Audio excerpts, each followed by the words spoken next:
எல்லாருக்கும் வணக்கம். இந்த பதிவு நம்முடைய மாநில அரசுக்கும் மத்திய அரசுக்குமான ஒரு பதிவு.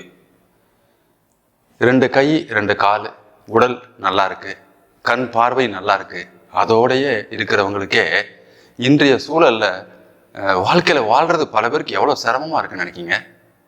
நம்ம வாழ்க்கைக்கு தேவையான அடிப்படை வசதிகள் இருக்கு இல்லையா, அந்த உணவாக இருக்கட்டும், கல்வி, இருப்பிடம், அது மாதிரியான விஷயங்கள். சில நேரங்களில் நோய் ஏதாவது வந்துருச்சு அப்படின்னு சொன்னா அதுக்கான செலவினங்கள், இதையெல்லாம் சமாளித்து வாழ்வதற்கு எத்தகைய போராட்டங்களை பல குடும்பங்கள் சந்திச்சுக்கிட்டு இருக்குங்க.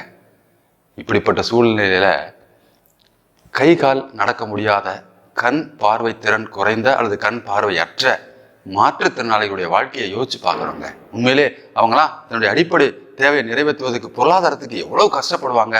நான் நினைத்து பார்க்கிறேன், வருந்தி சொல்கிறேன், வருந்தி பார்க்கிறேன். இது என் தமிழக அரசே உங்களுக்கான வேண்டுகோளாக நான் பதிவு செய்ய நினைக்கிறேன். என்னன்னா, நம்முடைய உள்ளாட்சி அமைப்புகள் இருக்கு இல்லையா, அது சிற்றூராட்சியிலிருந்து பேரூராட்சி, நகராட்சி, மாநகராட்சி, இவற்றுக்கு சொந்தமான அரசாங்க கட்டடங்கள்னு ஒன்று இருக்கும் பார்த்தீங்களா. அந்தந்த ஊர்ல அந்த கட்டடங்கள் வியாபாரத்துக்காக பயன்படுத்தக்கூடிய கட்டடங்கள் வாடகைக்கு விடப்படுகிறது. இதுல ஒரு குறிப்பிட்ட சதவீதம் இந்த மாற்றுத்திறனாளிகளுக்கு ஒதுக்கீடு செய்யணும். ஏற்கனவே இருக்கலாம், அப்படி இருந்தாலும் இன்னும் முறைப்படுத்தி அதிகமான இடஒதுக்கீடு அவர்களுக்காக ஒதுக்கீடு செய்யணும் என்பதை தாழ்மையான வேண்டுகோளாக நான் பதிவு செய்ய வேண்டும் நினைக்கிறேன் இந்த காணொலி மூலமாக. இரண்டாவது, மத்திய அரசாங்கத்துக்கான ஒரு வேண்டுகோளாக பதிவு செய்யணும். இந்த மாற்றுத்திறனாளிகள் ஒதுக்கி இருக்காங்களே இந்த கட்டடம், எல்லாருக்குமான ஒதுக்கீடு அதுல மாற்றுத்திறனாளிகள் கிடைத்திருக்கிறது. ஆனால் மற்றவர்களுக்கு எப்படியோ அதே மாதிரி தான் வாடகையும் இருக்கிறது. வாடகை கூட பரவாயில்லைங்க, கொடுக்க தயாரா இருக்கிறாங்க இந்த மாற்றுத்திறனாளிகள்.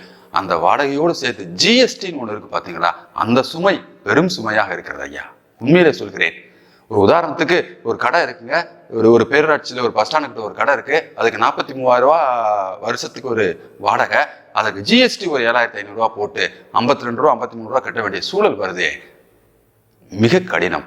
என் மத்திய அரசு தாழ்மையான வேண்டுகோளாக பதிவு செய்கிறேன், அந்த வாடகையை அவர்கள் கட்டிக்கொள்ளட்டும். ஆனால் அந்த ஜிஎஸ்டி இருக்கிறதே, அந்த ஜிஎஸ்டியிலிருந்து மாற்றுத்திறனாளிகளுக்கு ஒட்டுமொத்தமாக ஒரு வரி விலக்கை நீங்கள் கொடுத்தீர்கள் என்று சொன்னால் அனைத்து மாற்றுத்திறனாளிகளுக்குமான வாழ்க்கையில் ஒரு ஒளியேற்றது மாதிரியாக இருக்கும் என்று நான் நம்புகிறேன். என் அன்பு மக்களே, எத்தனையோ பதிவுகள் நான் பதிவிட்டாலும் அது எத்தனை பேருக்கு சென்றடைந்தது என்று எனக்கு தெரியாது. ஆனால் இந்த பதிவை நிச்சயமாக தயவு செய்து முடிந்தவரை நீங்கள் நிறைய பேருக்கு இதை ஃபார்வர்ட் பண்ணுங்க. ஏன்னா எங்கோ ஒருத்தர், யாரோ ஒருத்தருடைய பார்வையில் இது பட அவர்கள் இதை அரசாங்கத்துக்கு எடுத்து போய் சேர்க்க மாட்டார்களா என்ற நம்பிக்கையோடு பார்க்கிறேன் நான். ஒருவேளை அப்படி சேர்ந்து நன்மை கிடைத்தால் மிக்க மகிழ்ச்சி. நன்றி, வணக்கம்.